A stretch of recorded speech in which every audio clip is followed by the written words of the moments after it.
So hello everyone and welcome to Families Canada's online training session on trauma and violence-informed approaches to programming. So to get us rolling, I'd like to introduce Susan Mcphail, who will facilitate our discussion. Susan has worked in social services, community, and health sectors for several decades.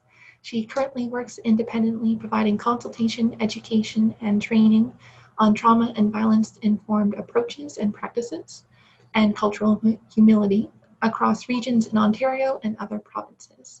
Susan remains strongly committed to improving wellness, safety, inclusivity, and equity for individuals, families, and communities who experience social and economic marginalization. So, over to you, Susan. Well, hello everyone. I'm so thrilled to be with you, and thank you so much to Rebecca and to everyone at Families Canada for inviting me, and for all of you for being here. So I just want to start by saying that although I'm presenting this information, I'm not the expert. You're the expert. You're the experts of your own work in your own communities. So I humbly present information to you that I'm very passionate about, and I look forward to hearing from you as well about your own knowledge and wisdom, experience and practice, and your perspective from where you come from.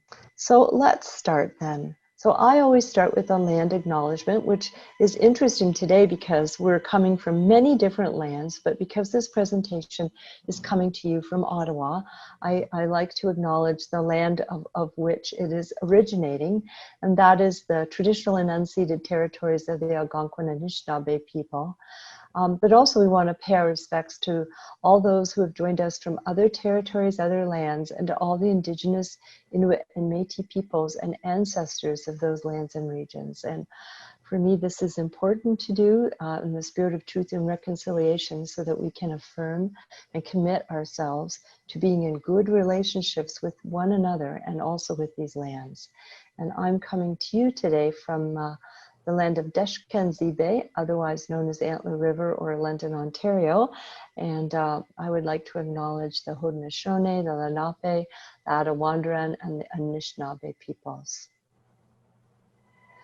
So this training opportunity is being brought to you today by the Canada Emergency Community Fund and Ottawa Community Foundation. And so we thank them for their contributions to make this possible. And also because Families Canada has made this commitment, which I think is very timely.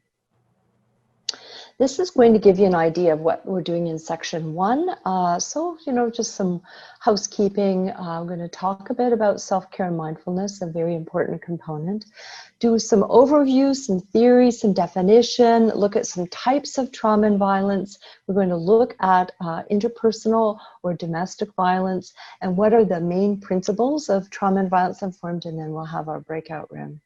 Now, I just want to say that I don't know if you're a person like me. If I invite 4 people for dinner, I cook for 20. I'm like, oh, I think we could have 3 kinds of salad instead of just 1, and maybe 4 kinds of vegetables. And so that's a bit what I'm like with the presentation in PowerPoint.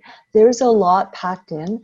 We may not get to everything. We'll try and get to most everything, but you will receive this PowerPoint following today, and that will give you an opportunity to go back in and have a look at things and reflect, as well as look at the resources. I want to acknowledge a lot of this evidence and information is coming from research. It's not something that I've made up. I work with the Gender, Trauma, Violence, and Knowledge Incubator at Western University, and I've been involved in much of the research that has created the foundation of this work. So you can go online and look them up for other things that they're involved in.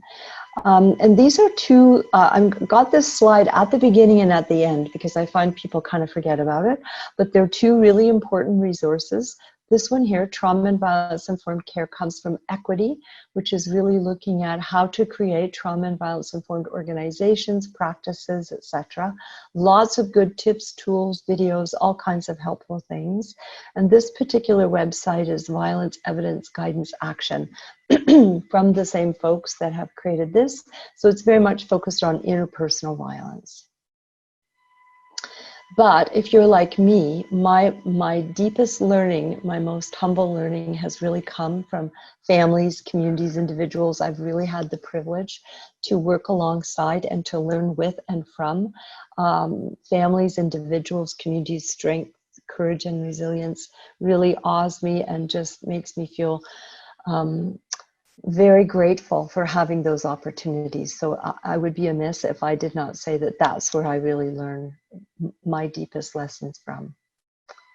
And here's a good quote that just sets us up a little bit. When we're thinking about being trauma and violence informed, it touches each and every one of us. We cannot live in this society without having been exposed to, witnessed, or experienced some form of trauma or violence. And so let's also take a moment to appreciate our courage and resiliency and that of everyone we meet. The quotes, "The time came when the risk to remain tight in a bud was more painful than the risk it took to blossom." And truly, I believe this, that it's in our broken places, or maybe what we call our broken places, that's where the light shines through.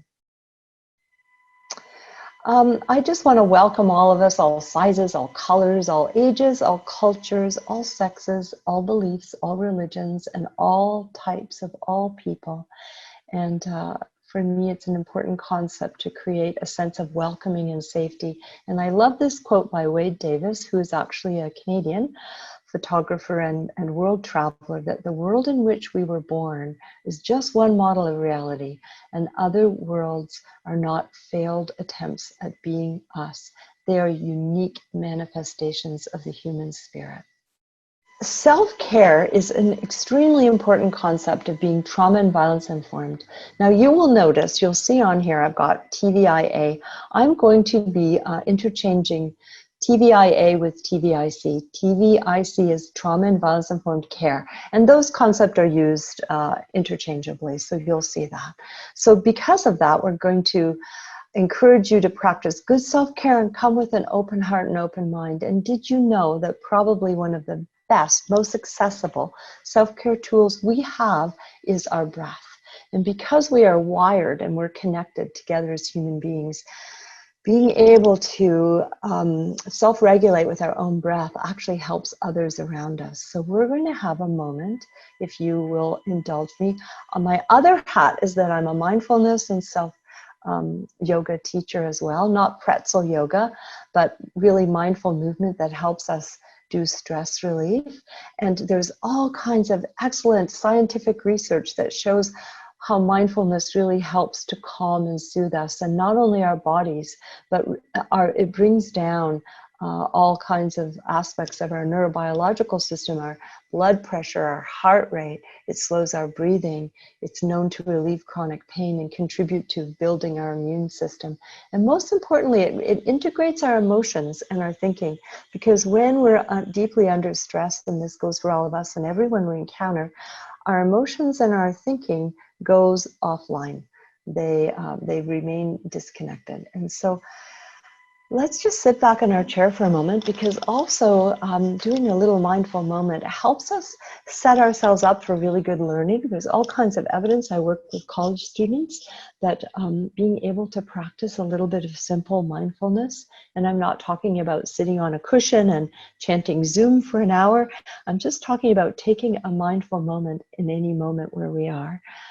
So let's just sit back and practice that. And if you are sitting, perhaps you're lying on the couch, that's just fine too. But if you're sitting uncross your legs and place your feet on the floor, and maybe just place your hands on your thighs or comfortably in your laps. And one thing I like to say is kind of pick your shoulders up and then set them back down. And then see if you can just lower your shoulders. Relax your jaw. That's where we hold a lot of tension. Just bring your awareness to the muscles in your face and just see if you can soften and relax the muscles in your face. If you feel comfortable, you could lower your eyes, close your eyes, or like I like to say, just gentle your eyes, because these days of being constantly on screen is very stressful for our ocular nerve, which then makes our brain overwork. So lower your eyes. And then with your mouth closed, breathe in, imagining that you are breathing in the smell of something beautiful to you, perhaps a beautiful flower or something yummy on the stove, apple pie baking. Just breathe in through your nose and breathe in as if you're inhaling something lovely. And then as you breathe out, just gently parse your lips and slowly breathe out as if you were blowing gently a leaf away. So breathing in with your mouth closed, and then breathing out with your lips open slightly, and just blow away gently one of those beautiful autumn leaves. And take a few moments to just notice your breath. You may have been rushing this morning or rushed to get here, so settle back in your chair, release as you breathe, lower your shoulders.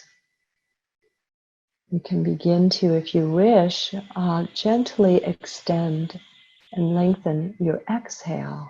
That brings more relaxation into the whole body and kind of refreshes our mind.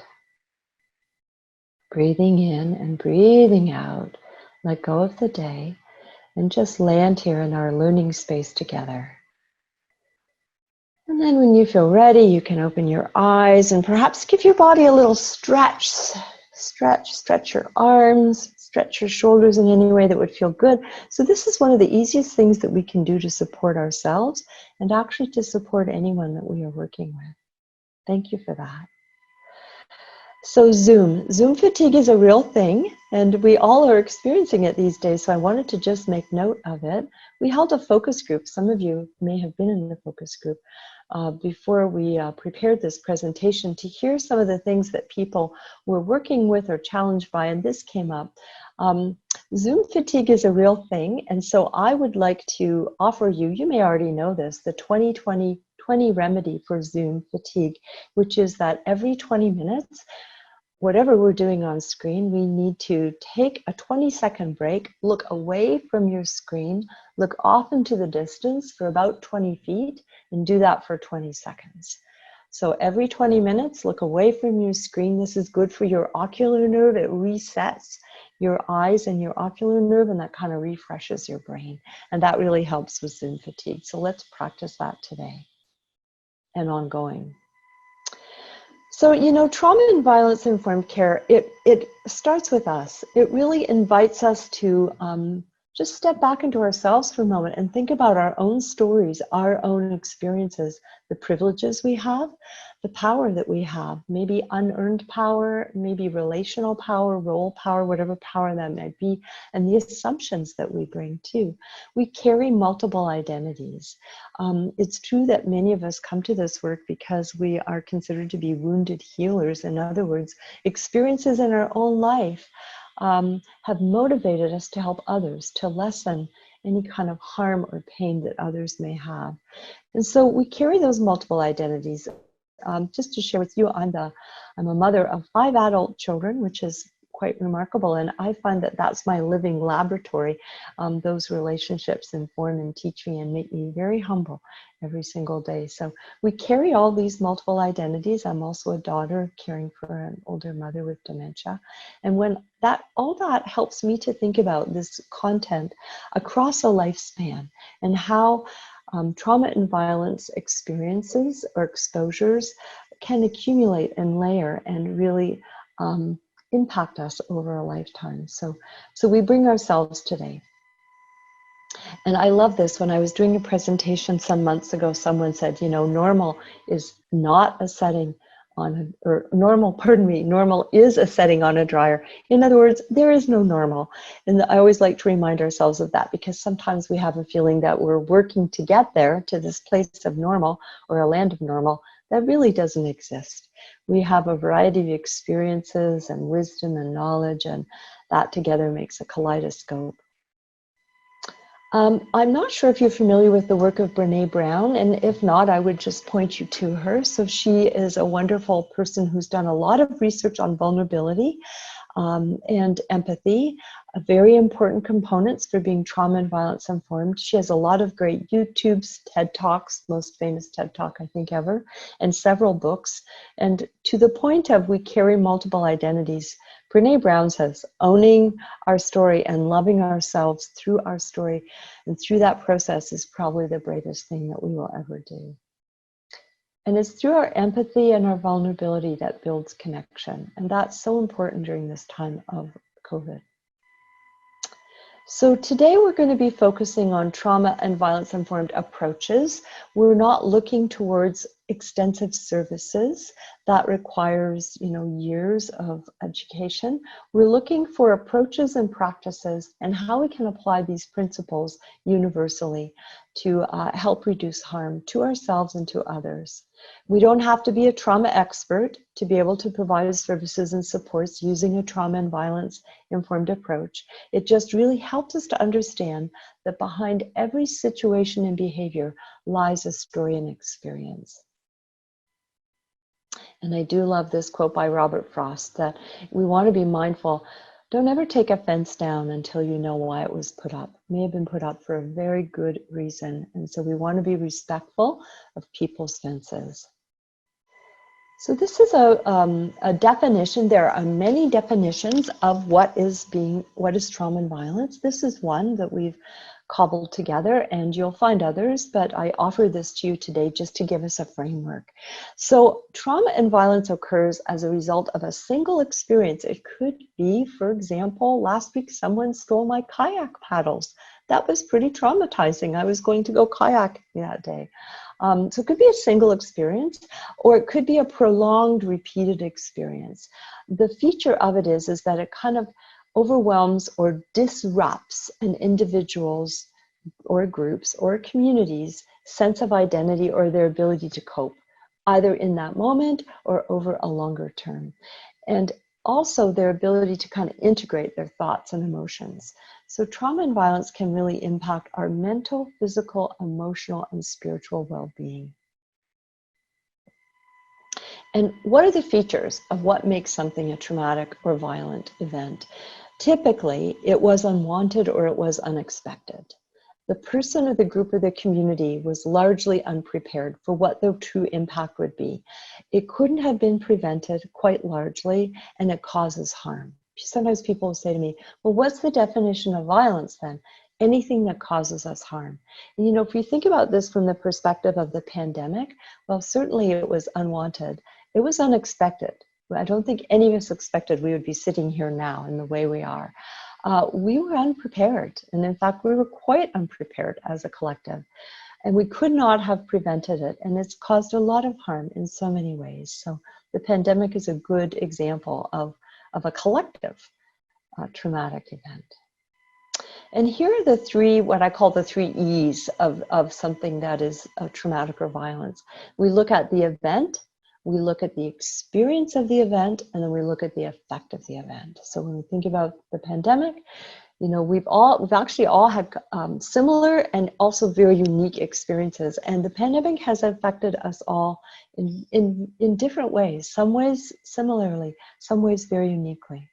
And that's really the feature of something that's traumatic or violent, is that everyone's experience can be quite different of the same event. And so why do we do it? And why is this important? Well, not only is this approach, these practices, now evidence-based best standards, it's now an industry gold standard. If any of you are accredited, you may notice that part of your accreditation now is to show evidence of how you do this practice. Also, when we understand the impact, we can increase respect, safety, and we can reduce harm to all of us. We can increase inclusivity. And it does improve our responses to each other. It makes us kinder people, but it also can improve system responses and responses across sectors and partnerships. I love this quote, that no act of kindness, no matter how small, is ever wasted. And this is from some of the hurricanes that happened down in Honduras, this picture. So we are having our own collective experience. We certainly are of a global collective trauma. And I think we can all agree that at this point in time, pandemic fatigue is real. So I wanted to talk about this because I think this is very important for all of us. The funding that has been provided for this presentation has been to help us support the communities and the folks that we're working so hard to support, particularly during such a challenging time. This funding also, I looked into it, is to help caregivers and support workers. support service workers to support them, knowing that this creates much more burden on all of us to try and do the work that we're doing that is already hard work to do during very unusual times. So right about now, I think we're all starting to feel a little bit daunted, particularly as the winter and the second surge is upon us. And if you're like Pooh and Piglet, you're a bit tired of this all right now. Who doesn't love Winnie the Pooh? And these are some of the things that we're seeing. You know, we're seeing parents working from home with, well, some children have gone back to school, some children not.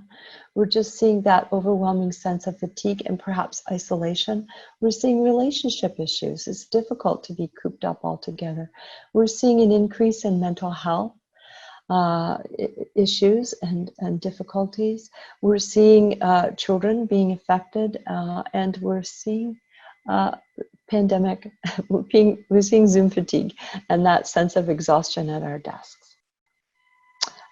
So here's some interesting stats from Stats Canada. Those, and I'm going to guess that many of us are under 55, and some of us are not, but apparently, this is Stats Canada, so don't throw any apple cores at me. But those of us under 55 are feeling quite worn out and fatigued. Women between 18 and 54 are feeling a bit more anxious, quite a bit more anxious.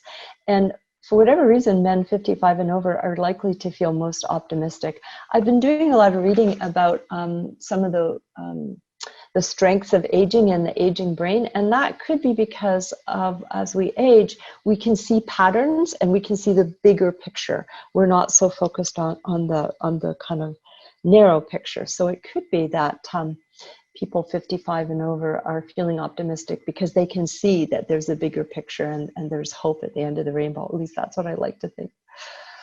So here we are. We're in a place in between. You know, we're in between the summer where we had some experiences of feeling a little bit normal from time to time, going into a place of uncertainty and not knowing how long it will go on for. And that can really create a lot of stress and strain for all of us. But I think it's really important to remember that at the core of who we are, and all the science shows this, we are incredibly resilient, strength-based, and hopeful people. And so I love this quote by Maya Angelou that I can be changed by what happens and to me, to us. And in fact, we will be changed. We will never go back to how we were pre-COVID, but we can refuse to be reduced by that change. We can grow and get stronger and learn and develop so many more capacities as a result of it. That doesn't mean it won't hurt, but we can and we will. And trauma and violence informed, I think, is perfectly poised to help us do that. So here are the 4 basic principles of what does it mean to be trauma and violence informed. So this, and you'll see that we're going to be weaving this in and out throughout our entire presentation. So first of all, we want to understand what are the impacts. We really want to create welcoming, emotionally and physically safe and positive spaces, whether it's by Zoom or in person. And, you know, one of the presentations I did lately, they said they're kind of changing that word safe to accountable, because sometimes we can't say what's going to make someone else safe, but we can be accountable to that. And I liked that revision. So I leave that with you. We want to foster opportunities for as much collaboration and connection as possible, knowing that that's where our wisdom lies in our collectivity. And we also want to come from a strength-based, capacity building approach to support our resiliency. And I know, again, I want to pause and say that I know that you are working from this place. And so one thing that this framework can help us do is it can really help us see, this is what I'm doing, and give us a framework to have a conversation about it and kind of affirm, you know, I work from this place. These are values and principles I believe in. This is what I try wholeheartedly to do. So that can be very affirming. So trauma and violence informed care, it changes cultures. If we think of it as kind of an umbrella, these are the pillars that support the umbrella. Harm reduction, coming from its broadest sense. Those of you who have worked in addictions know we think of that from an addiction perspective, but we're thinking about it from every perspective, reducing harm to ourselves as caregivers, support providers, universal practices, we'll talk more about that, and coming from a place of cultural humility and safety and accountability. So universal precautions, that comes from the HIV/AIDS community. And whoops, pardon me, go back there. Did you know that actually science is telling us that trauma and violence is the rule and not the exception? That 50 to 90% of us have had experiences, and I'm going to just guess 100% because I don't know how we can live in our culture, even through exposure from media, popular media, exposes us to incredible violence. So we don't want to create this perspective just for those folks over here, but we want to assume that all individuals, all of us, have been affected, impacted by trauma and violence. And also that experiences don't have to be disclosed. We know sometimes that can re-traumatize people. It's not that we ever want to not be open and supportive when someone does want to share, but we don't have to go poking away. In fact, that can be harmful. So it's part of the culture of how we treat each other. What's the reality? Well, we know that high numbers of individuals and families who experience mental health challenges, addictions, involved with child welfare, criminal justice system, homelessness, and the list goes on, often have very complex histories, personal and familial histories of trauma and violence that are layered. And also we know that many communities and populations experience more trauma and violence simply because of their identities, and they're at greater risk. We know that gender, identity, and culture have an impact, and of course racism, I guess I would say that we have been reckoning and reawakening to the dreadful impacts of racism in our country and in other countries. Ageism is also a factor. You know, all of the isms, colonization within our own country has caused tremendous suffering.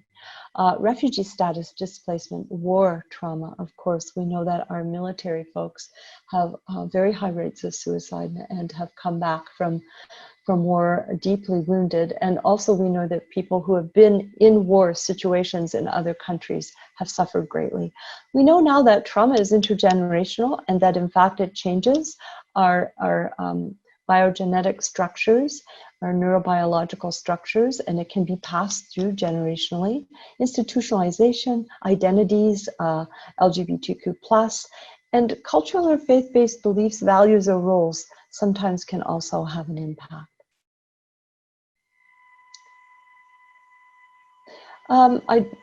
Recently I've been working with more first responders, and again, so certain occupations predispose us to higher rates of risk. I'm right now working with the police department, and we're working on a pilot project which we hope to be able to disseminate across Ontario and across the country to reduce trauma and violence for police. So in turn then, they will be in a position to reduce harm to others.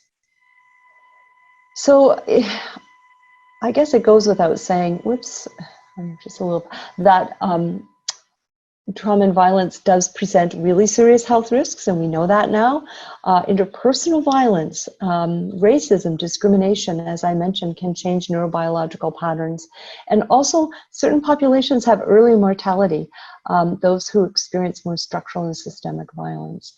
And there's been now associations between many risks to mental health, substance use, and chronic and autoimmune disease. So here's just a little smorgasbord of different kinds of trauma and violence. It may be a single event. It could be if you've had a single car, a minor fender bender, or something that hasn't been terribly traumatic, or someone maybe broke into your car or broke into your shed or stole your bike or stole your kayak paddles. You know, momentarily, you're a little bit shook up. You're like, wait, wait a minute, what did I do? You know, did I lock my car door? And oh, I shouldn't have perhaps turned down that street, or, you get disrupted, and sometimes you can feel quite disoriented. You can feel angry. You can feel as if blaming yourself. You can feel, your heart rate can go up. You can have kind of an adrenaline surge. Well, when we look at these other kinds of trauma, what happens after a single event is that we go down to baseline. But when we have layered or many experiences of trauma or violence, we never get to go back down to baseline. And so it's as if we've re-experienced that single event over and over and over and over again. We'll talk more about this as we talk about neurobiology. But this gives you, it's not a comprehensive list. This gives you a little sense of what are some various kinds of trauma and violence that people could be exposed to, including child abuse and including neglect. And I just want to mention here, because we're Families Canada, that the research shows that actually the most pervasive impact on children is actually neglect, because it encompasses so many other elements. So sometimes we think of something horrendous, for example, like early childhood sexual abuse. And yes, in fact, that has a deeply horrendous scarring on an individual. But we do know now that neglect kind of trumps it all. Maybe that's because many other things can occur within that framework. And that intergenerational aspect, that parents who are unable to parent because of their own parenting, their own other kinds of experiences, can also contribute. But, we're looking at various things, from various kinds of institutionalization to different kinds of marginalization. And this is not a comprehensive list. I'm just sharing it to, these ideas have come from others that I have worked with, but it gives you a sense of various kinds of exposures and traumatic events: torture, homicide, suicide, elder abuse, chronic illness, severe illness. People have told me, certain kinds of cancer can be very traumatic. And then again, systemic and structural violence. And think of the folks down in California who've been living through these horrendous wildfires. That's going to be generations to recover from that kind of, those kinds of external events. And those external events then impact interpersonally. And how does this apply to men? I always like to do a shout out, because when we talk about trauma and violence, sometimes we really center it around gender, and we think and talk a lot about women in particular.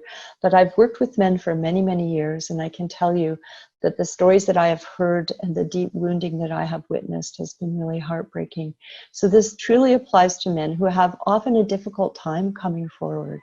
And that's because of shame and stigma that is associated with male gender roles, fear of being perceived as weak, lack of trust. I think for us women, and I'm using gross gender stereotypes right now, folks, so forgive me, but there is some truth to this, that our socialization for women, sometimes it allows us to connect more, and to, as caretakers, we care for each other more. But oftentimes I have found men I've worked with have been extremely alone, isolated, very difficult even identifying their vulnerabilities. And there's a lack of services and resources. And in fact, in our culture, we have really fostered a sense of toxic masculinity, if you ask me, which I know many men are working, and women, and gender diverse people are working to deconstruct, but it still is with us. And so that's why it makes it so difficult for men to come forward. When we look at structural and systemic violence, some of you may be familiar with this. This is the iceberg analogy. And so what it really means is there's different kinds of violence. I'll just do it quickly for those of you who may not be familiar.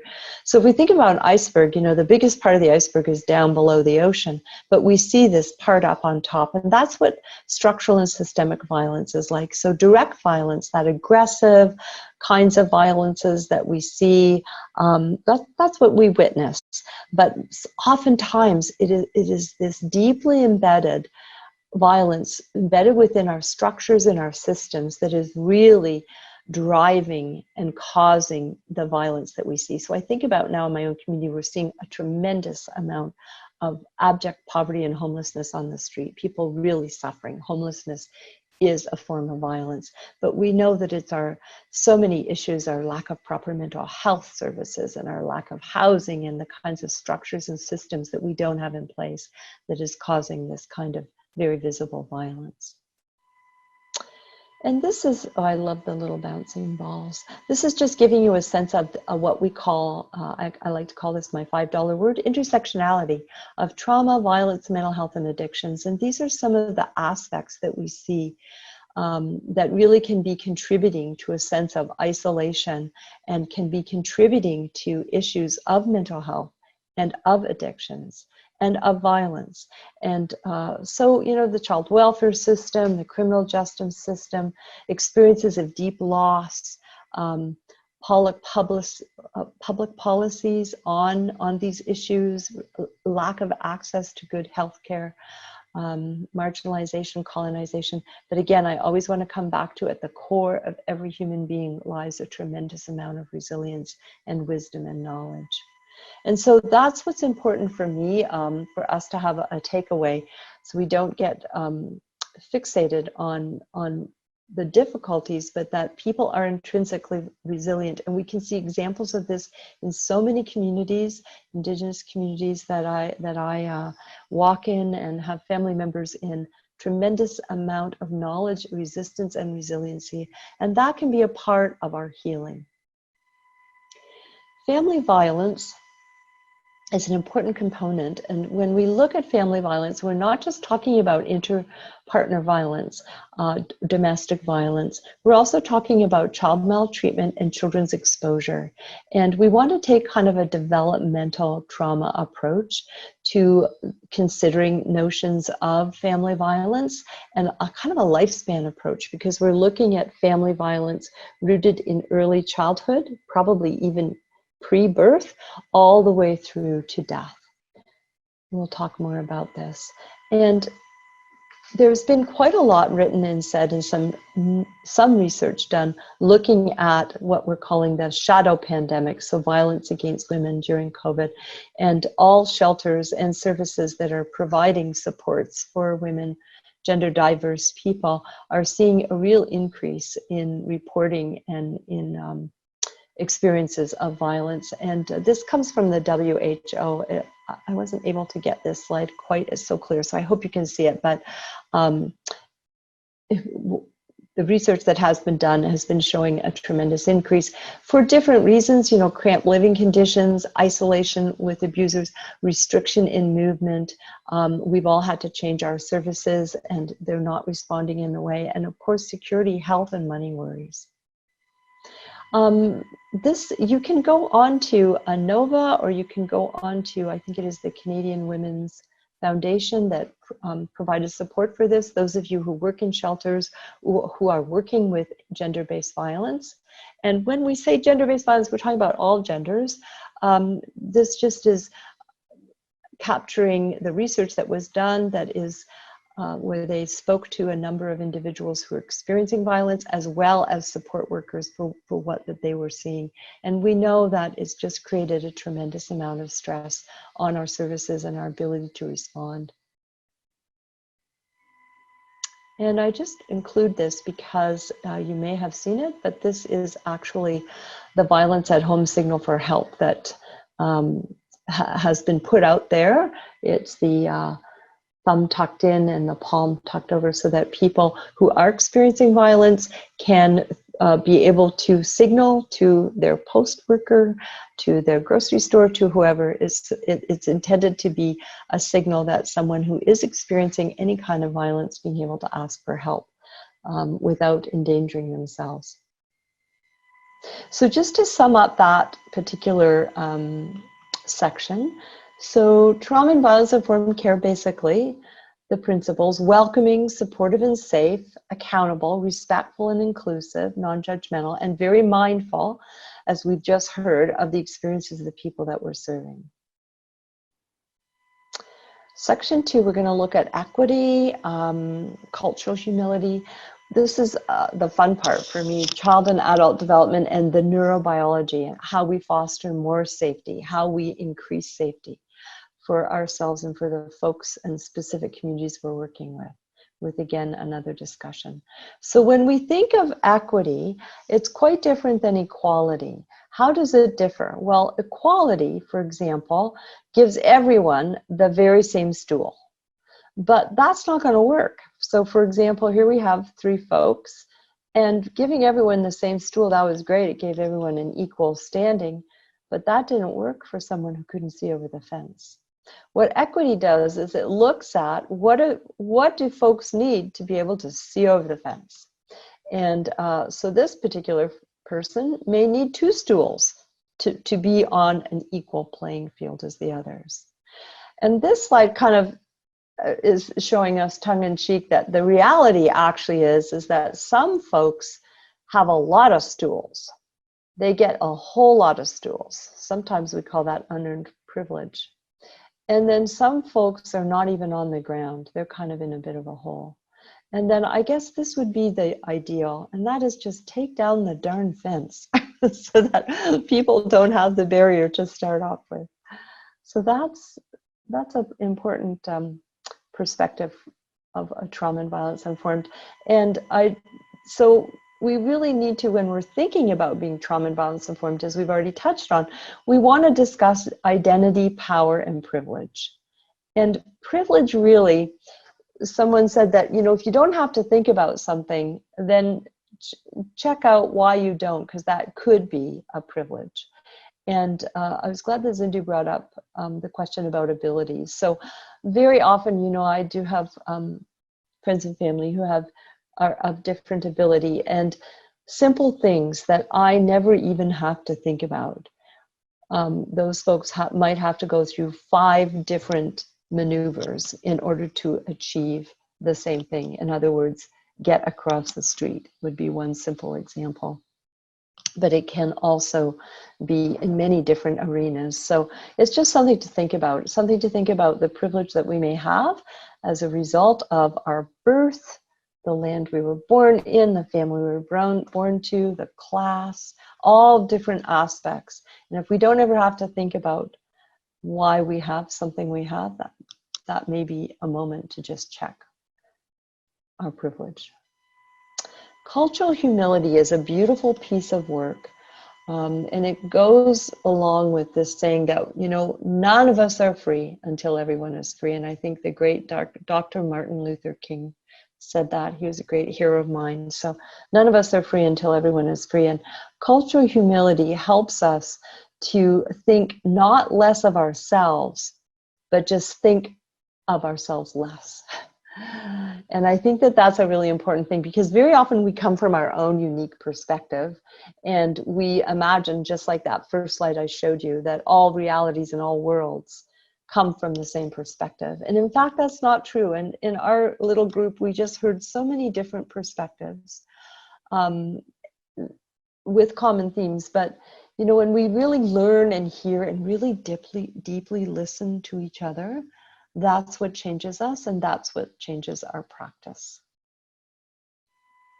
So cultural humility, and along with many other concepts we'll be discussing, you can, if any of these things are of interest to you, you can just go Google. Cultural humility is a beautiful work that was envisioned, created by 2 African-American doctors in the States, 2 women, who, and probably 20-25 years ago, both were seeing a lot of inequity in healthcare systems and wanted to create an approach, a way of thinking, some knowledge that wouldn't be so provocative in making everyone defensive, but would really help people to kind of sit back and think about how we are all complicated, multi-dimensional human beings. And that what's really important in these concepts is being other-oriented. In other words, thinking of other and not just our own self. As we talked in our group, equalizing power imbalances, because recognizing that a lot of trauma and violence comes from disruption of power and power imbalance. Having that personal and institutional accountability, and modeling our values, in other words, walking our talk. And as I mentioned, I think that, our stories, we're constantly changing. And I find, I mentioned to you that what I'm most curious about, what I love the most is listening to people's stories, because I find that every time I do, it changes something in me and it changes who I am. So people's stories can have a very significant impact on us and change our story and how we go about our world. So looking at populations that have higher rates experiencing trauma and violence, so trans, non-binary, or gender diverse people have very high rates of violence. Indigenous women, just on Sunday, we had Sisters in Spirit Day, which was honoring and remembering missing and murdered Indigenous women and their families. People with disabilities, I don't like that word disabilities, so people with different abilities have much higher rates of experiencing trauma and violence. People experiencing homelessness, I did a lot of my work on the streets and with all kinds of people who are homeless, including a high number of vets, as you would know, Wanda. The research shows that homelessness in and of itself is a violence to people, and it exposes people to much more violence. Sex workers, especially street sex workers, I worked a lot with. BIPOC communities, Black, Indigenous, people of color communities, LGBTQ+, and people institutionalized. And a shout out to those of you who are living in rural, remote, and northern communities, because we know that that brings with it some very additional difficulties and challenges. And Sheena, thank you, because you nailed it there. Your group did. And number one are those intersectional relationships, because when you're living in smaller communities, northern remote communities, you have many kinds of relationships with the person at the grocery store, or whoever is helping you with your car, or, and so it's very difficult to maintain any sense of anonymity, confidentiality.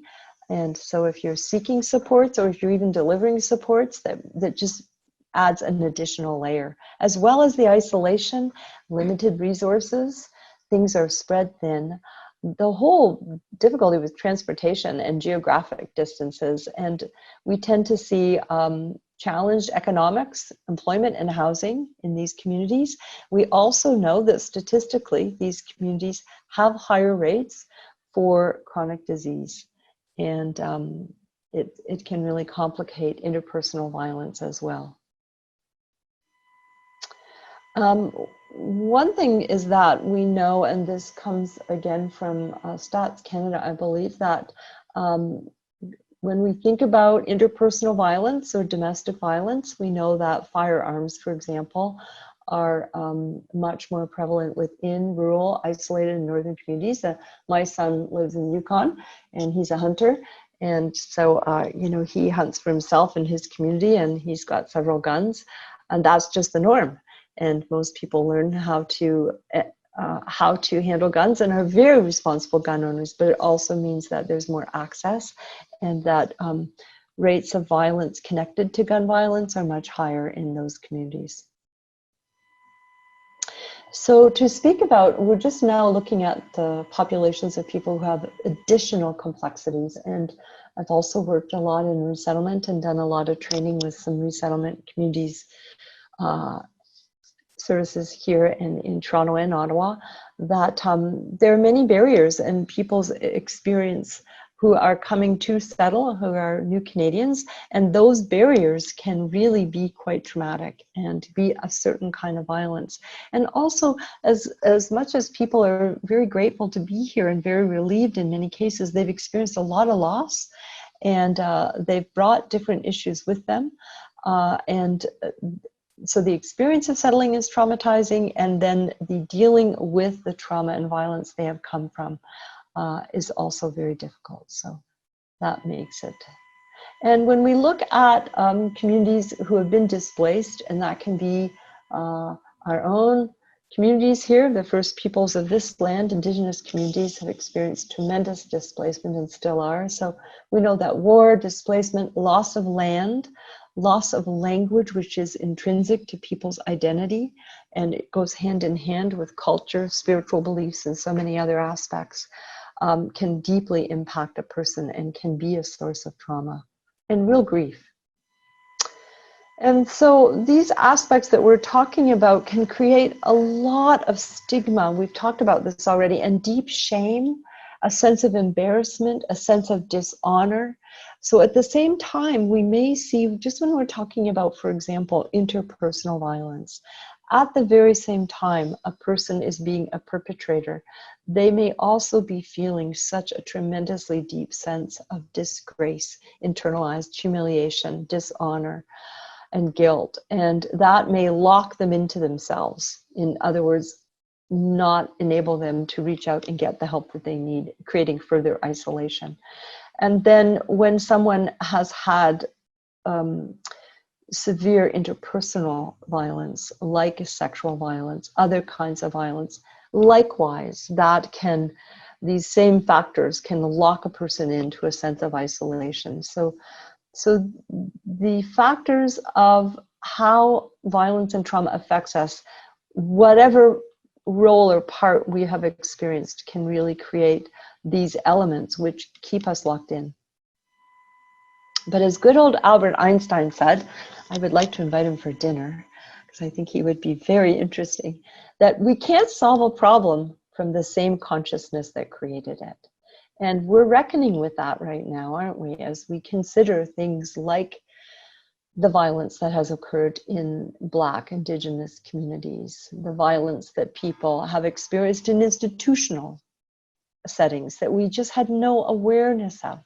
When we think about all those children in the 50s, 60s, 70s, 80s who were institutionalized, and the kind of violence and trauma that we're now hearing. So we can't solve a problem from the same consciousness. So we have to develop a new kind of consciousness, and that's what trauma and violence informed approaches does. So right now, folks, we're having a collective reckoning about the pervasiveness of racism, and we see that that has created a collective trauma. And you know, a very wise Indigenous elder friend of mine often says that when we think about colonization, we can't just think about what it's doing to Indigenous communities, because colonization hurts us all, every single human being. And I believe this is true for any harm that happens to anyone happens to us all, because we are all interconnected. But we also know that the goal of post-traumatic growth, we know that there's a whole body of knowledge that out of trauma comes growth. We know that. Comes resiliency. And we don't just want to heal, but we want to support our communities and ourselves to thrive. And that's where our connectivity comes in. Some of you may be very familiar with this. So we're moving into a little bit of about early childhood and adverse childhood experiences. The ACEs study is very famous, and actually, as I said, you know, you can Google any one of these things. There's whole courses on this. But the ACEs study helps us understand developmental trauma, trauma that occurs throughout a child's childhood experience. And so it looks at adverse childhood experiences. This is a study that's been going on, I think, for over 60 years. And adverse childhood experiences would be like that slide I showed you. So it could be neglect, it could be poverty, it could be physical, sexual abuse, it could be bullying, it could be racism, it could be any number of these things, homelessness, for example. But we know that when children have a cluster of these experiences, that really disrupts their brain, their neurodevelopment. And that disruption can lead to, and does lead to, social, emotional, and cognitive challenges. And that then can lead to adoption of what we call high-risk behaviors, which will invariably lead to disease, disability, and often social problems, and that will lead to early mortality. And I can just tell you, from having worked in my field for many, many years, particularly with people living in poverty and people living in very marginalized circumstances, that I've seen this over and over. And when I worked with folks who were homeless, women and men, we saw, you know, if a person made it to 40 or 45, that was an old age. So we know this to be true. So your brain on trauma. The neurobiology is really exciting. The brain is like the last frontier. And So again, this could be a whole course in and of itself. So I'm just giving you little tidbits here about what happens to our brain on trauma and violence.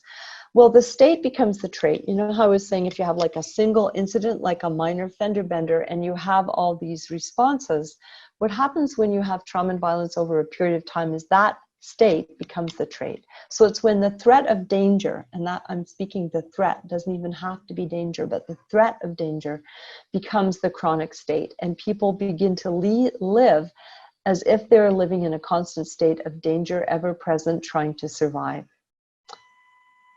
Whoops, pardon me. And so the past is present for folks who've had a lot of trauma, a lot of violence. And we now know that, you know, we used to think that trauma just sat in the brain. It sat, you know, within different parts of our brain. And we would say we would be brain stem driven. But now we know that the brain is embodied. And you may not be aware, but we have something called neuroceptors that all throughout our brain. For example, you know that gut feeling? Well, that gut feeling is a real thing. That's a neuroceptor that's telling you that something is different in your environment or something to pay attention to. And what happens when our neuroceptors signal and go up to our brain and give us a signal that, uh-oh, something's not right, you're in danger, we move into fight, flight, or freeze. We also may move into tend and befriend. What happens is our sympathetic nervous system becomes activated. So we have that surge of physiological arousal. So our breath increases. That's the mindfulness, slowing our breath down. Our heart rate, our blood pressure. We have an increased blood flow to prepare us for fight or flight. And so our brain kind of goes offline, and it can't properly assimilate information that's coming in because we're ready to respond to that sense of danger. Well, the interesting thing is that triggers and memories can turn that whole circuit on. So just to go back to these neuroceptors, you know the little hairs on your arm? That's a neuroceptor. Do you ever have an experience where you feel like, oh, I walked into a room and the hairs on my arm went up, you know, or the hairs on the back of my neck went up? It's kind of like your own personal smoke detector. That is the same with your gut feeling. So just like when the smoke detector goes off, you don't call the fire department every single time. You go and you look and see, did I leave something on the stove? Is there toast burning? And if so, you turn, you know, you wave off the smoke, you turn the smoke detector off. Well, what happens for folks who've had a lot of trauma and violence is their smoke detector is going off all the time, and they don't have the ability to slow down their response to figure out, did I leave something on the stove? Because they're constantly responding to that sense of danger. So this just gives us a little bit more of a sense of what's happening. The neuroceptors alerting us. We move into fight or flight or freeze, like the deer in the woods. And what happens in fight or flight is our body immediately gives us more oxygen and sugar. Our cortisol hormone floods us in order to respond. And then after the danger is passed, our body resets itself. So, you know, if I have a moment where I'm walking in the woods and I see someone walking towards me and I perceive danger, all these things happen. But then the person comes along and smiles and walks by me and my body resets itself. I'm okay. But if I am constantly having that flood of cortisol hormone, that puts our bodies at risk. And that's what creates the health conditions. So that actually constantly being flooded with that hormone increases infections, elevates our sugar levels, contributes to sleep difficulties, muscle aches and pains. It disrupts our mental abilities and so forth. And so when we're working with folks who are constantly in that state, you know, you'll see this, you'll quite often see this, and we may have experienced this ourselves. So we're actually seeing some evidence of this right now during this pandemic time, that people are being constantly flooded with a sense of cortisol and leaving them quite fatigued. And if you've had a sense yourself of, oh, I'm really tired a lot of the time, that could be just because even unconsciously you're dealing with a sense of, I don't know what's going to happen next. You know, for example, my own mom is in a long-term care facility. Is she going to be safe?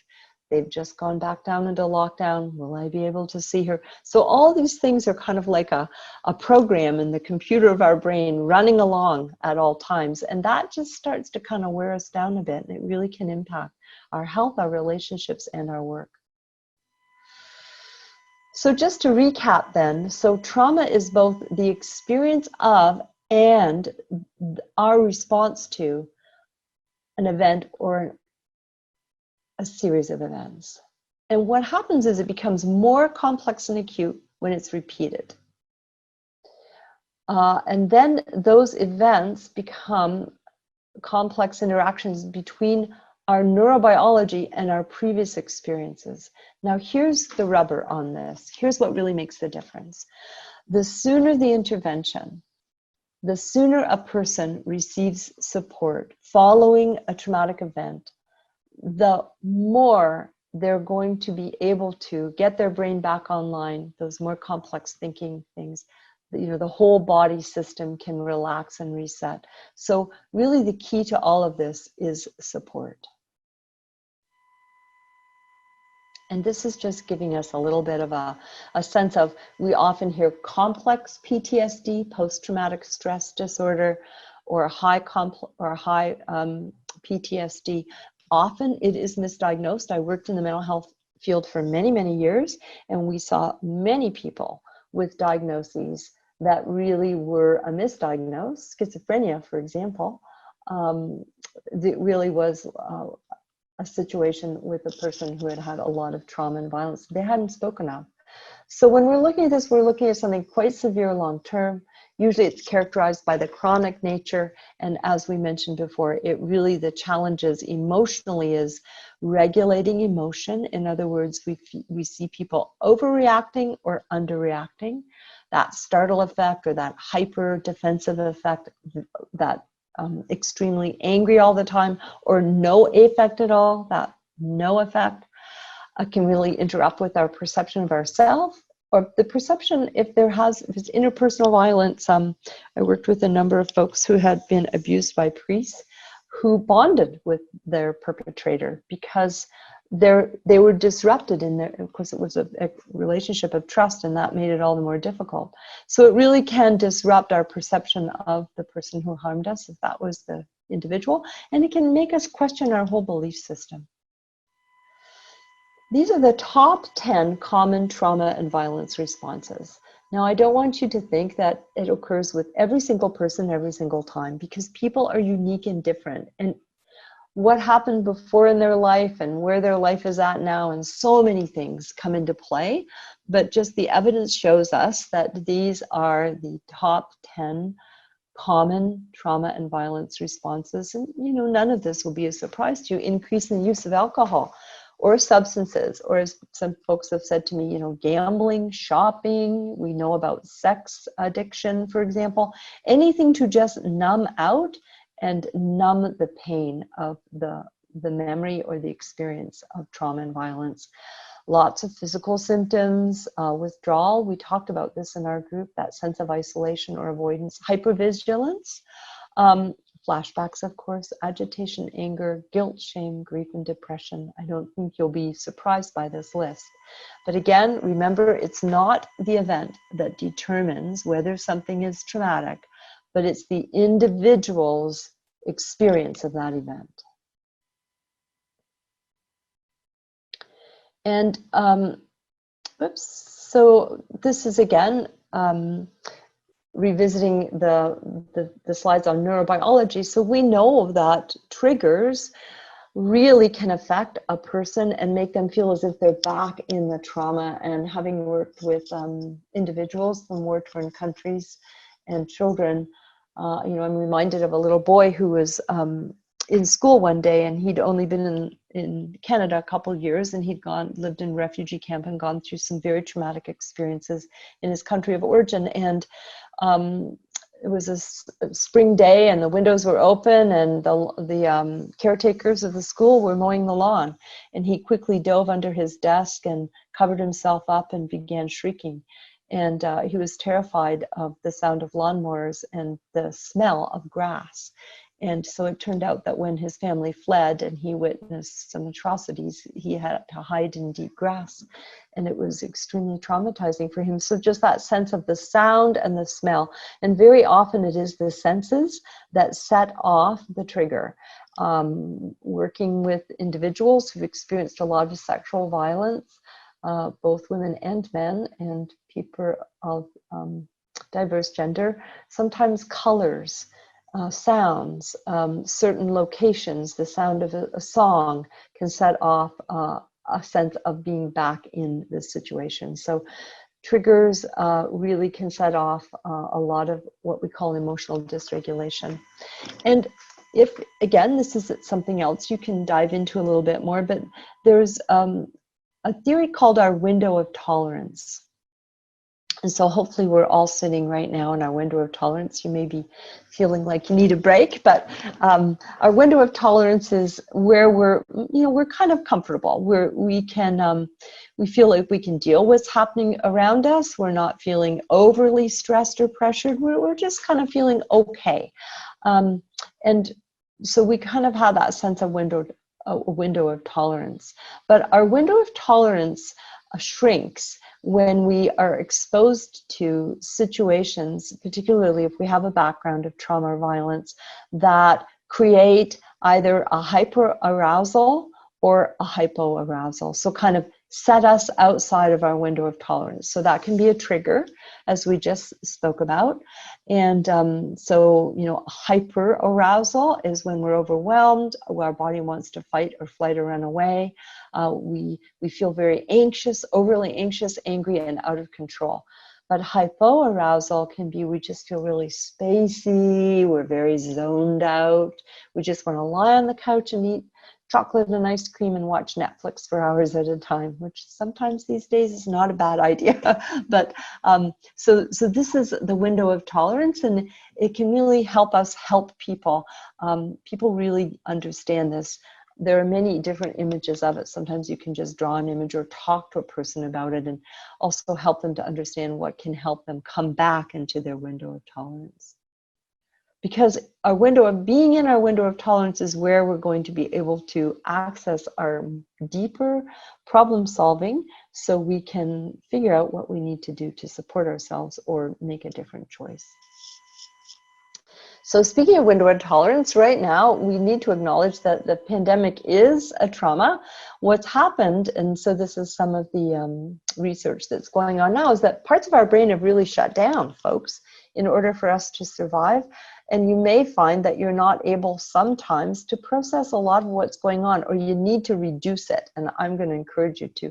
Some days we might feel a little bit numb or out of touch, as if, especially if we're watching wildfires, things happening that are very traumatic, using a lot of social media, we just start to zone out. We may be a bit more hypervigilant, like the window of tolerance, hyperactive, or hyperactive or hypoactive. And in-depth processing of any kind of trauma often happens years later. And to speak to that in my own work with settlement communities, and those of you who are experts and working in those communities would know that quite often it is years later that people begin to process the trauma that they experienced, which forced them to leave their countries and flee here. And that can be true for any one of us, depending on our own circumstances, that we often don't deal with things until we're actually safe.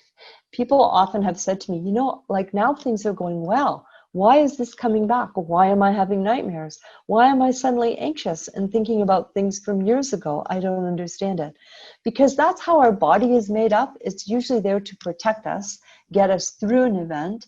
And it's afterwards, when we're back in a safe zone, that we can start to process it. So the key message here is to just, in the midst of it, just getting by is really okay. And especially during the pandemic, we just really want to be kind to ourselves as much as possible and be kind to each other. And so with that in mind, because I think we need to be kind to ourselves now and take a bit of a break. So I'm going to ask you to just sit back in your chair.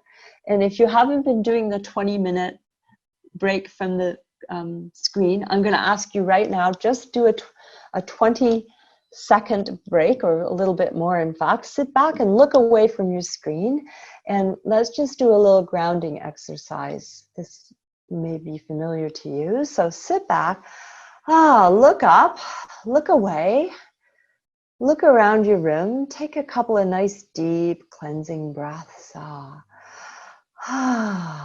Let out some sighs, maybe shrug your shoulders, maybe lift your shoulders up to your ears and then just let them fall down. Look around and name 3 things you can see just to yourself. Name 3 things. Maybe the desk, maybe the light, maybe a picture. And then see if you can notice 3 things that you can smell. Maybe something cooking, maybe some body lotion you put on. 3 things. Can you smell 3 things?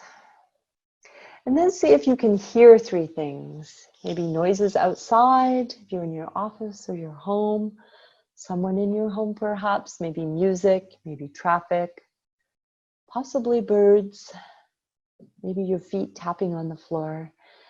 And then just see if you can feel 3 things. So maybe feeling you can place your arms around yourself, give yourself a little hug, a squeeze, tap your legs a little bit.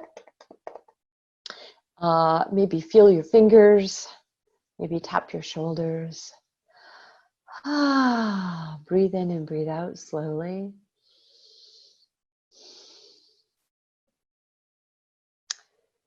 Thank you. That's a grounding. You can do that with people that you work with too. So what we're going to talk about now follows up from what we were just discussing, which was the whole neurobiology and what happens when we experience trauma or violence, and how, we become quite disrupted neurobiologically. But then let's flip it around. So how do we create safety? And we refer to safety as the green zone. How do we increase that, in fact, for people we're working with, for ourselves, for communities, for families? So this is the new science of safety and trauma, and I like it because it really focuses on how we build something as opposed to, all the damages, which we know very well. And so if you Google polyvagal new science of safety and trauma, you're going to get all kinds of wonderful new and emerging research and evidence. But basically, and this is just a very condensed version, is that, as we mentioned before about the window of tolerance, when we're in the green zone, we're relaxed, we're hanging out. The yellow zone is when we start experiencing danger signs. Usually our neuroreceptors or our filters are sending us danger signs. And when we're in the red zone, we're in such extreme danger that we cannot fight or flight. We typically freeze and shut down. And that is our body's way of protecting us. So this is very helpful for people to know, because a lot of times when people have been in risk or in danger, really extreme danger, or perceived extreme danger, they just cannot act. They cannot think, they cannot move, they cannot act. And this often fills people with a lot of guilt. Why didn't I? Or it's my fault, or I shouldn't have done that. But in fact, it's our brain's way of protecting us. So this can be helpful to people who are experiencing a lot of shame, stigma, guilt, to know that, this is what your body does. So being in the green zone is, we talked about what happens with the trauma and violence, but look what happens. The more we can find green zone, the more we are healthy. And that's because it releases really beneficial hormones. So one in particular you may be familiar with is oxytocin, which is what we also call the bonding hormone, because women have a flood of oxytocin after giving birth, which helps bond with their infants. But we also have it when we fall in love, and we also have it when we're just feeling really close to either one of our pets or an individual, or out in nature, or even a faith experience. So we get flooded with the good hormones. And what happens is that helps us learn. It makes life much more enjoyable. It actually increases all our bodily functions, and it helps us with memory, critical thinking, and productivity. So, there's a lot of evidence now about forest bathing. You probably have heard of this, and I mentioned it at the beginning, that they're doing it with cancer patients and other patients that originated in Japan. But people all over the world have known this naturally, that when we're in the woods or we're in gardens or around natural beauty, we just have this sense of well-being, and that's because all those chemicals from trees and the earth and from the natural world give us good medicine, quite literally. The other thing that happens when we're in the green zone, and this is interesting, is that our neurobiological, because we're actually wired to be connected. So if you hurt, I hurt. And if you feel good, I feel good. And how often do we have that experience where you might feel down and then you're with a friend or you're with someone and they're feeling good? Pretty soon you're starting to feel better as well. And that's because it increases our connectivity. And it sends signals that we are good people and people want to connect more with us. So being in the green zone is where we want to be. So we're going to skip over this and we're going to move into section 3, where we're going to focus on some of the questions that you had, which was compassion fatigue and vicarious trauma, grief and loss, a little bit more about resiliency and resistance, and what some actual practical applications are of trauma and violence, and how it applies to working across sectors and with partners, and how we implement this in our daily practice, in our daily life. So vicarious trauma and compassion fatigue, gosh, don't we know about that now? And what is the difference? There is a difference. Sometimes people speak of it in the same vein. And again, there are books, there's wonderful videos and audios, and there's workshops and training just on this alone. But it's such an important component of being trauma and violence informed, because we're the caregivers, and compassion fatigue will happen to us over time in our roles. It absolutely will. It just means we're tired. So if you ran a marathon, or if you go kayaking, or you row a boat, your muscles get tired. And when we are using our empathy and our sensitivity muscles over time, and we give a lot, we just get tired. So that's what compassion fatigue is. It's normal. It's part of what we will be exposed to as caregivers, support workers. Vicarious trauma is a little different. We also think of it as secondary trauma, and that's when we really take on the traumatic experiences of the person or group that we're working with, either because we identify with that, or because of our exposure to their violence and trauma, their stories. And so I can tell you, when I worked in the field with a lot of folks who had experienced sexual violence, I began to have nightmares about the stories I was hearing, so that I knew I was moving over into that zone of secondary trauma. And it certainly can happen when we're working with communities or people who have very high rates of violence and trauma. And that's when we know we've got to up our ante a little bit. So again, compassion fatigue, it's normal. Our empathies, we also call it burnout. I don't like that term, because that means kind of that we've done something wrong, and really it's just a normal part. It just means that we have to build into the structure of our lives all kinds of really good self-care so that we can remain healthy and well. And as I mentioned at the beginning, we often come into this work because of our own experiences, our own exposures. So often we're wounded healers ourselves. That's why we have to do our own work. And our greatest gift sometimes is our vulnerability. If you Google, you'll see Green Cross Standards of Self-Care, and that's a wonderful body of work too about how to care for yourself.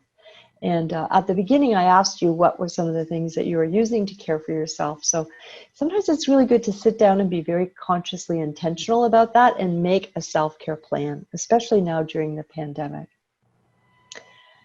But right now, as I mentioned, we're all experiencing secondhand trauma. I don't know about you, but when during the spring, when we were being exposed to and reckoning with and really grappling with the extent of violence to communities of people, Black communities, Indigenous communities, and we were seeing through media some of those really horrific experiences. We all experienced a sense of trauma and horror, I believe, and we all experienced a sense of really deep grief. But imagine being a person in those communities and experiencing that over and over and over again, and having that be your lifetime witness. So this can be particularly hard for communities who experience higher rates of trauma and violence, that secondary trauma. It might not just be their own, but it might be their neighbors, their friends, their family. I like this quote.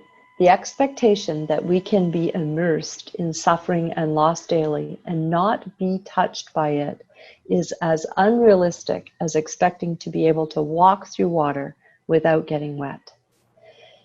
And I often say to people, you know, we don't want to be in this work with a hard heart. That's, you know, we're in the work with an open heart. And that means, and the heart is a very flexible organ, you know. Our hearts can get broken, as they do sometimes in the work, but our hearts always repair, and keeping in mind that in the broken places, that's where the light shines through. So we will be touched by the suffering. We want to be touched by the suffering because that motivates us to act for change and to do the work in the best way we can. But we also want to be sure that we get out of the water from time to time. We lie on the beach, we take deep rest, and we get lots of care and support from others. So just, you know, collective grief. I believe, and in Canada here, we just recently saw an unbelievably devastating image of a woman dying and sending a video out before her death, an Indigenous woman from the north, with some really terrible experiences of racism and hate and violence. And so when we see these things, it fills us with grief, and it fills us with a sense of what can I do? And sometimes we call that disenfranchised grief.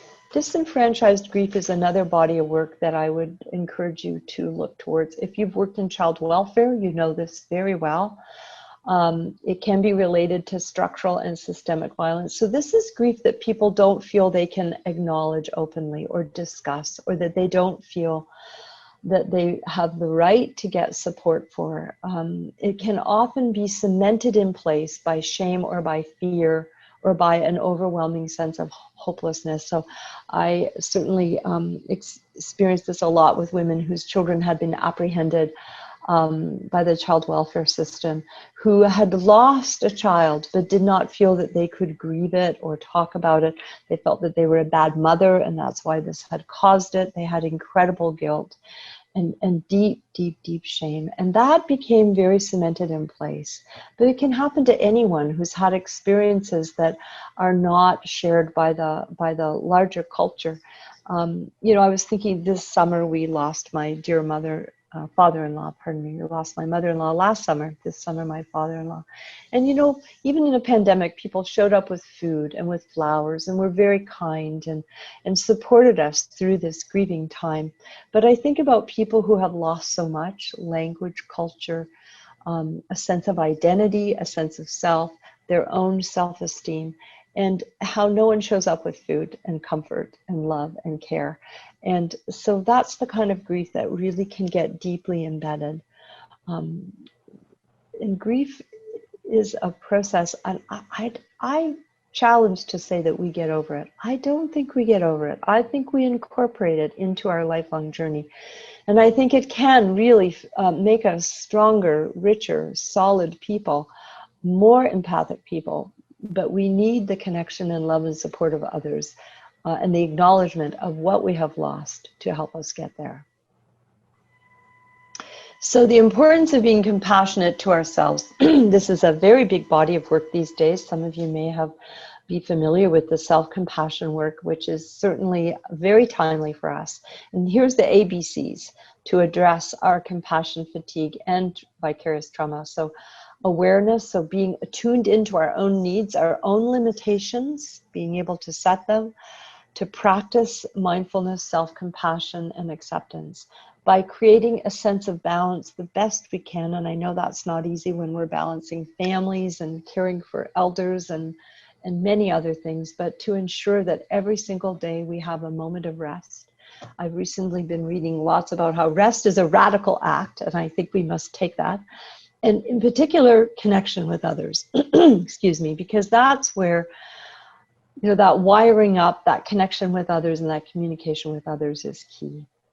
And when we think of, I just want to go back here for a moment, that vicarious trauma is when we need to take it to the next level. So that's when we need to access our EAP, some outside support, some outside counseling. We need to ask for further supervision when we feel that we've moved out of compassion fatigue, which is a normal state, and we can address by rebalancing. But when we've moved beyond that into vicarious trauma, when we're starting to experience those same kinds of that 10 list of symptoms that I showed you, sleeplessness, that's when we know, okay, we got to up the ante. We got to call in the troops, call in our angels, or whoever they may be, and it could be your supervisor, and acknowledge that you're struggling, and to create a plan for yourself to find that ground again. So self-compassion, the three components of self-compassion. First is self-kindness. So much easier to be kinder to other people, quite a bit more challenging to be kind to ourselves. Is that not so true? We do a lot of negative self-talk. Oh, why did I do that? Or I shouldn't have done that. Or oh my God. So being loving towards ourselves. Sometimes we think that that's selfish, but it's not. It actually shows, the evidence shows that when we have compassion for ourselves, it increases compassion for others. The second tenet of self-compassion is just our common humanity and really knowing that everyone suffers. No one is perfect. We are always, what I like to say, we're always failing forward, hopefully. So we're always failing, hopefully forward. We're not alone in this world we call humanity. And mindfulness is simply to be able to notice. So it kind of goes back to that neurobiology, so that when we notice that we're moving out of the green zone, before we move into a red zone and become totally overwhelmed or shut down, we begin to notice those warning signs, and we begin to move back to self-kindness and to nurture ourselves and to be able to implement those self-care plans so that we can access our deeper problem-solving brain. So be kind to yourself, because the science shows us that people who have self-compassion are happier, they're more optimistic, they're much less likely to be depressed and anxious. So the science tells us, be kind to ourselves.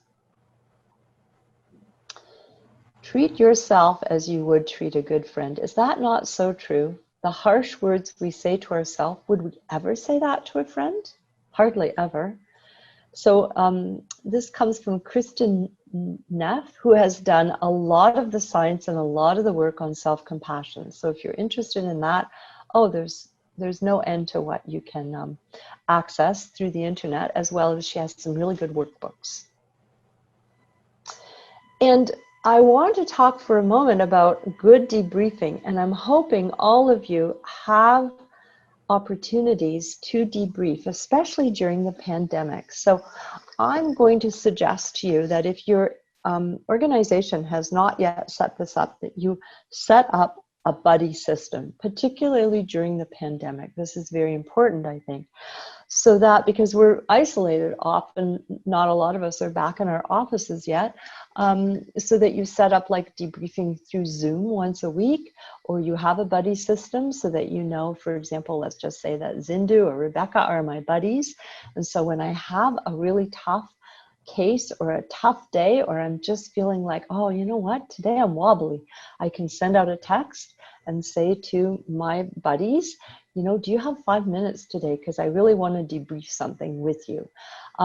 But we don't want to be a slime. Do you see this little snail here? That's a snail. And you know what snails do when they snail along? They leave a trail of slime. So what that would look like is that, let's just say it's 4 o'clock on a Friday afternoon, and Rebecca is really looking forward to meeting Zindu on an outdoor patio for a tea 8 feet apart to see each other. But I have had a really, really bad week, but I've just let it go. And at 10 to 4, I call up Rebecca and I say, oh, I just really need to debrief with you. I've had the most dreadful week you can imagine, and it's just been awful, and I've got to debrief. And so Rebecca, being the kind, good-hearted person she is, what does Rebecca say? She says, she's nodding her head. She's like, okay, now she might say that looking at her watch thinking, but I'm supposed to meet Zindu in 10 minutes. So I don't know, but I'm your buddy. So, okay. And then I proceed to just emotionally vomit all over Rebecca. So the week I've had, I just say, and then this happened and that happened. And then this person told me this dreadful story. And poor Rebecca, she was looking forward to doing her self-care, and she's just like sinking into her seat. And she's thinking, oh my goodness, this is just terrible. So then I say, Rebecca, thank you so much. I feel so much better. I've just gotten that off my chest. And thanks, and have a great weekend, and I'll see you. Bye. And then what's happened to Rebecca? She's like a puddle on the floor.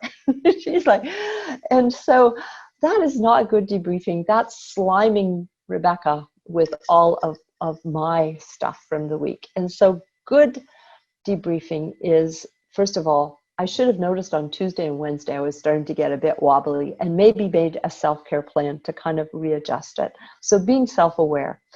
Providing fair warning. So just knowing ahead of time, Rebecca, I really would love to debrief with you today. When would be a good time for you, rather than just imposing myself on her. And Rebecca, being good at self-care, could maybe even say, you know, it's really important for me to hear you, but I do have a commitment in 10 minutes. I'm wondering, can you hold it and we can talk later? Or are you okay to talk tomorrow? Or, you know, can I just say, you know, yes, I'm here for you, and I'll talk to you in an hour or two or whatever. So Rebecca could actually do some good self-care in that moment as well. And then it's important to also put up front what you need, and to know what you need, rather than just blah on poor Rebecca. So I might say, you know, I just need 5 or 10 minutes of your time. And in that case, Rebecca might say, okay, I can do that. And I might say, you know, I just want to vent. Okay, I can do that. Or I might say, you know, I had this situation and I just want to run through it with you really quick because I'm not sure I did the right thing, and I wonder if you have another idea for me. Oh, I can do that too. So you want to be very accountable with yourself, and what we call also low impact disclosures. So if I've heard a horrific story, I'm not going to tell all those details to Rebecca, because now she's got to go home with all those horrific details. I'm just really going to focus on how it impacted me. So Rebecca, I heard this really difficult thing today, and it just really, it's just so sorrowful in me, and I'm just feeling so sad. Like, identify what your feelings are in relationship to that story. I'm feeling so mad. I'm just really mad. Okay, how can you discharge that anger? I'm feeling sad. Okay, well, do you need some comfort? You know, so whatever it is, identify the feeling that that story, that experience has created within you. Does that sound? So that's sliming. That's low impact debriefing. And folks, if you don't have a buddy, I would encourage you today to do that, to set up a buddy system and set up some kind of good debriefing system, if you can, weekly, with a buddy or a couple of colleagues, so that you can, you know, and I know Zoom is not the greatest, and winter's coming, so we're not all going to be sitting outside, but so that you can touch base and just, you know, it's going to make you feel so much less alone. So we've touched on collective trauma, how it can entire communities, it can be layered, have multiple forms of oppression and discrimination. But also I wanted to make note that we can move from collective trauma to collective healing and to post-traumatic growth. And we're seeing this in so many communities. I've been working with communities of Yazidi women, and those of you in settlement will know very much about Yazidi women, and I have seen unbelievable healing and growth in the communities I've been working with, through some very, a lot of community connection, through some very gentle yoga movement, some mindfulness, and some other activities that actually stays away from the trauma, but helps to build a sense of identity and collective healing. So the possibilities are enormous, and we're seeing this all over the world right now in many different communities. What is resiliency? You know, resiliency is another science. That's why I love, I'm not a science nerd, but I love that science has helped us to really isolate and understand what are factors that builds resiliency, for example, because these give us tools that we can incorporate with our own self, with our families, our relationships, and with the people we're working with. And it's pretty simple, as you can see. Resiliency, the definition is just a capacity for transformation in the midst of very difficult circumstances, and how to find positive ways to adapt when we are facing significant risk. So there are four main 4 main resiliency skills. And I wonder, Rebecca, if you wouldn't mind reading them out. Oh, there we go. It helps if I take myself off of mute. The 4 resiliency skills are ability to form relationships, ability to problem solve, sense of identity, and ability to plan and hope. Thank you very much. So you can see, folks, that those are simple skills, and yet they are very fundamental skills. And when you think of people you know who are struggling, often those are the places that are really feeling challenging for them. The ability to plan and hope, for example, the ability to form relationships. And we know that actually people can form relationships. So, you know, we haven't been taught in school really good skills about how to have good relationships, except for maybe in kindergarten, where we got lots of really good teachings about sharing and being kind. But as we grow up and we grow older, we sure forget those lessons. So resiliency has a set of skills, and connecting with others within a safe environment is key. That might be a Zoom environment. Having experiences of empowerment that helps build our self-efficacy. Learning to read cues and clues. We teach this to children, and we can teach this with adults about how to read cues and clues. More difficult in Zoom, absolutely, but not impossible. Just participating in groups and communities that create a sense of belonging. And, you know, I've seen so many different groups springing up through Zoom and through other platforms that are helping us maintain that. Having increased experiences that give us a feeling of self-control, obviously. Developing self-protective beliefs and behaviors. And oftentimes when I talk to groups, they talk about their faith-based beliefs. Whatever faith it may be, and it could be organized religion, or it could simply be deep sense of spiritual values connected to nature or connected to other aspects. So developing those deeper sense of values and beliefs, however it is true for you, can really help to sustain us. And then, of course, as we're doing with Trauma and Violence Informed, understanding the impacts and having compassion, faith, and belief in ourselves and others. Here are the 4 main principles that we reviewed at the beginning, and here are some very practical ways that we can incorporate these principles within our practice. And I know that you are doing this. So the first one is to believe people. It's a simple one, and yet many folks we work with, they have not been believed. And to validate the experience. So even if you yourself can't even imagine, to just validate what the experience must have been like for them. Always recognizing people's strengths and resiliency, that the courage with which they face those experiences, the courage with which they're continuing on, attending to safety, and always inquiring with people what it is for them, so that we can be accountable. Because as I said, we can't always know or guarantee that we can create safe environments, but we can be accountable, which means always checking in, and then always addressing the impact on families, friends, and on ourselves of vicarious trauma. Language is powerful, and this is a big, important part of this. So using language that is sensitive, respectful, and appropriate. Language that further avoids stigmatizing or pathologizing people, and that also really accurately and respectfully captures their experiences. And because I worked in mental health for so many years, I can say, I think that mental health language is some of the worst. It can be very problematic and very pathologizing. So, for example, in mental health, we say people have disorders, when really, maybe they just have they've been resourceful and they've responded the best way they can to a set of circumstances beyond our imagination.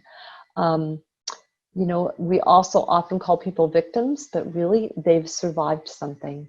And in my field, you know, we call people patients a lot, and then we call them clients. Now we call people individuals, because that's what people are. So think about the ways in which language can really further stigmatize people, or in fact, really liberate people. The second principle to review, to provide welcoming, positive, and safe spaces. So how we do that is by practicing cultural humility, and we've reviewed that. And so that means understanding and really being open to the stories of others and not othering others. In other words, just really considering creating our service from the perspective of others, not from our own perspective. Seeking input always. I mean, my greatest teachers have been the folks that I've had the privilege to learn from. So always seeking input from families, groups, individuals about what will work better. How can we make this different for you? And attending to those differences of power and privilege. We talked a lot about that in my breakout group. Fostering a sense of community wherever you can, because it is through community where healing really does happen.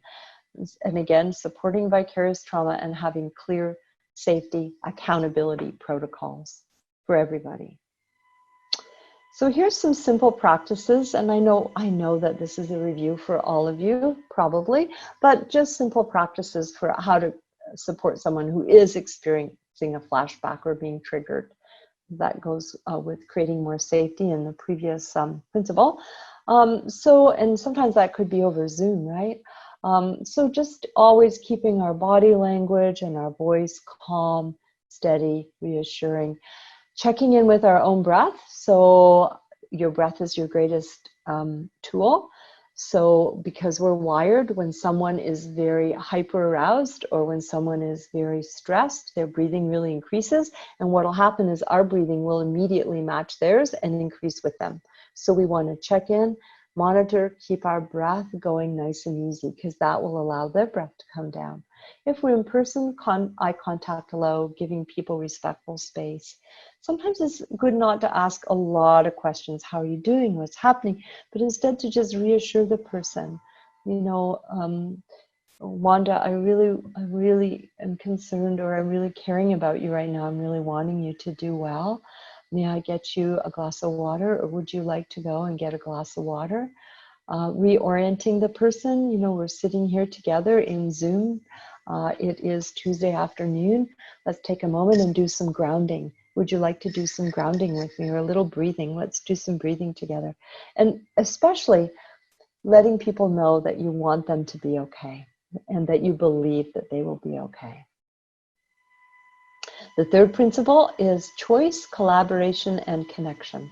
So that really means shared decision-making as much as possible. Sometimes our roles don't allow that, but there's always some aspect even within roles that are limiting. I'm thinking, for example, child welfare roles.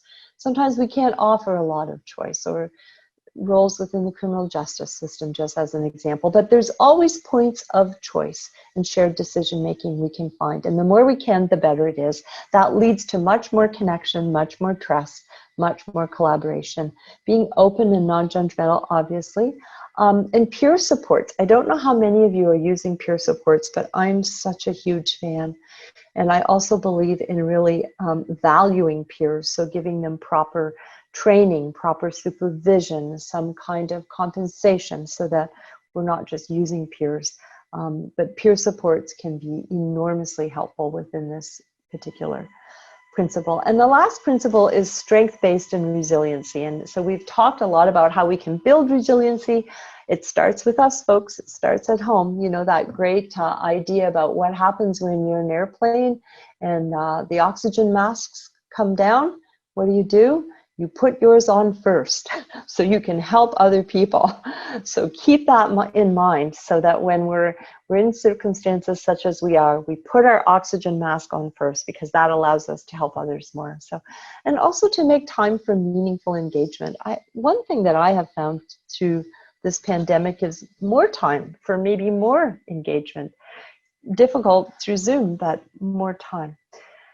You always want to, I think, acknowledge the effects of historical and structural conditions, and acknowledge the harms and hurts that people have had, and normalize people's responses. People feel like they are responding poorly, or they're not doing it good enough, when they have normal responses to trauma and violence. So if you can reorient people and say, you know what, your brain is actually wired to respond in that way. And so let's help your brain settle down and help your whole system settle down, so you can access the other parts of your brain that will give you other choices. So identifying people's strengths and resiliency, language, and always sharing tools and resources as much as possible. Sharing breathing and tips and tools and things that people can go to that will help them. Remembering too, One size does not fit all. So wouldn't it be great if we had a formula and we just say, yeah, okay, in this circumstance, we do this.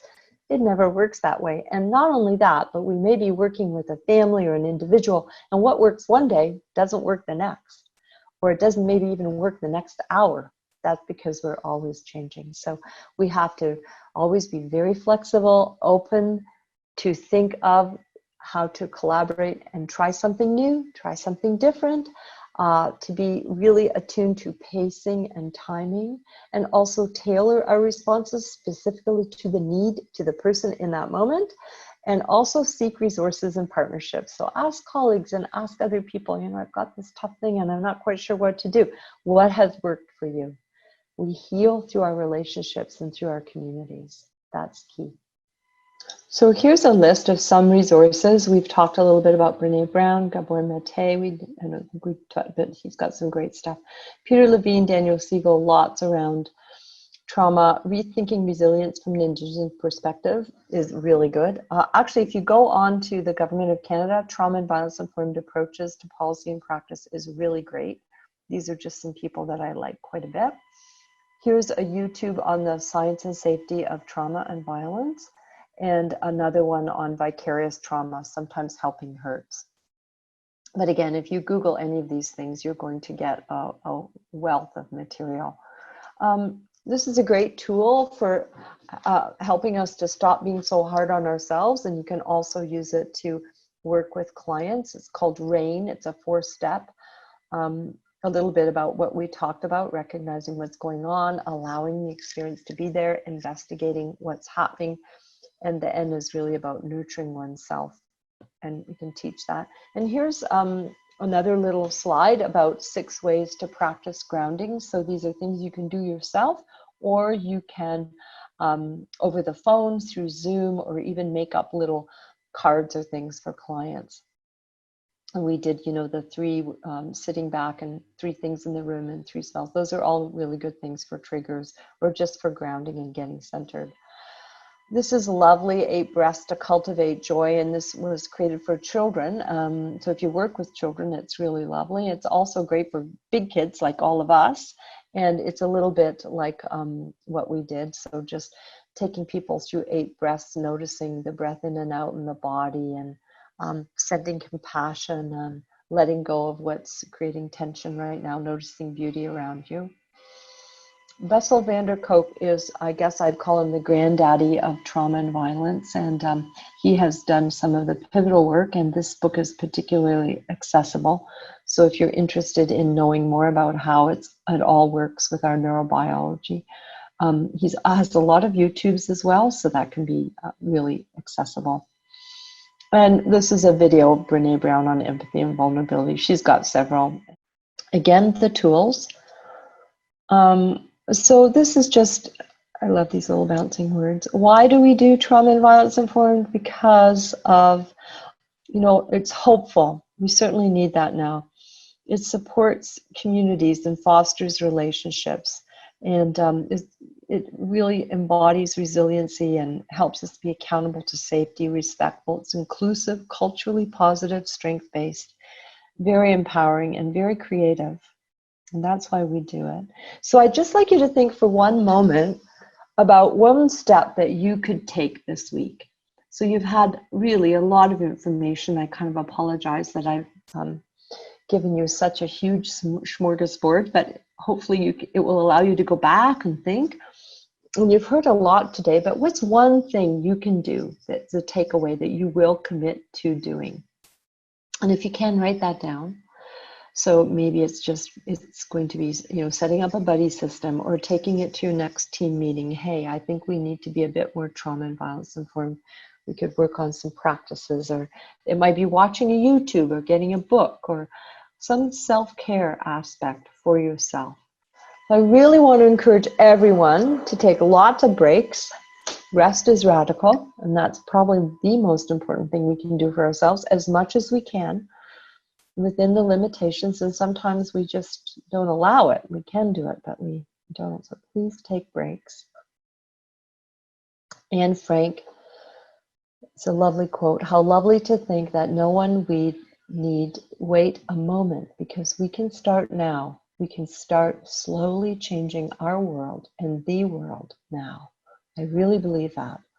Remembering that intrinsically we're resilient, hopeful people who have faced through centuries and centuries incredible adversity. We're adaptable, we're flexible, and we're creative. And we can create creative solutions to whatever we face. So I want you to, if you don't mind, we're just going to have about 1 minute or 2 minutes of self-compassion to end. So again, as we did in the beginning, sit back in your chair.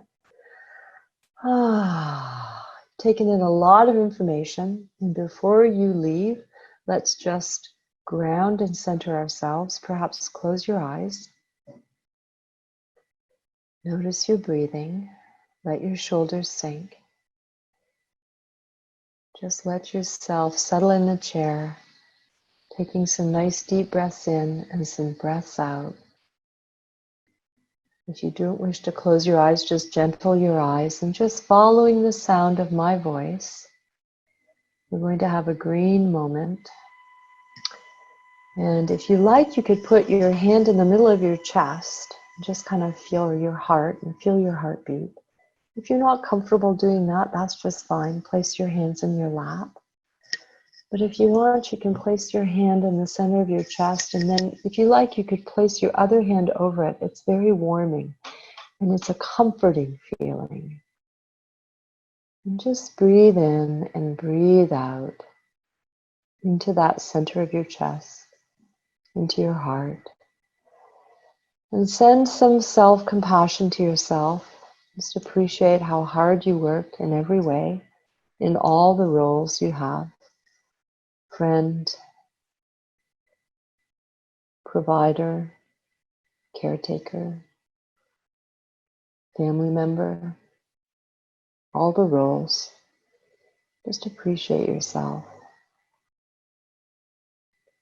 And then take another moment and send some appreciation out to everyone that's been with us today in this group. Just send it out through all the airwaves, all the computers.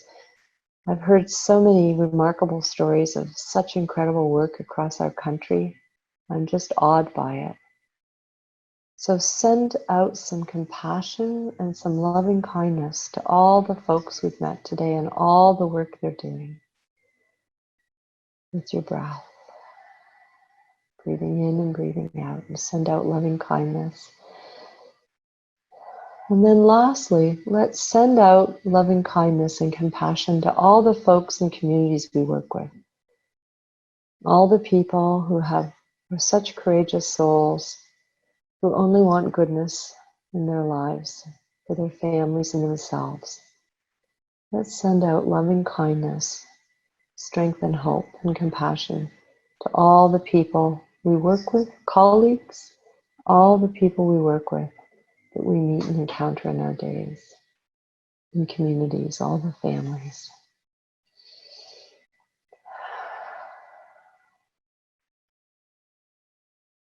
Two more nice deep breaths. If we're in the green zone, and then slowly when you're ready, if you have your eyes closed, open your eyes. Come back to the room, and you can stretch, reach up, reach out, look up, look across the room, reorient yourself to the room. And I don't know if you can see me, I can't see you, but I really want to thank you, in particular, each and every one of you for being here today. It's a long time for the work you do, which is incredible. And be well, be safe in your work. And I very much want to thank Families Canada for this opportunity to meet you and be here with you. Rebecca and Sindhu and all the staff who have helped to make this possible. And may you be well. Journey on. Thank you. Thank you very much, Susan, for your presentation today. And thank you, everyone, for joining us as well. We know this is an incredibly busy time. So have a great day, and thank you so much.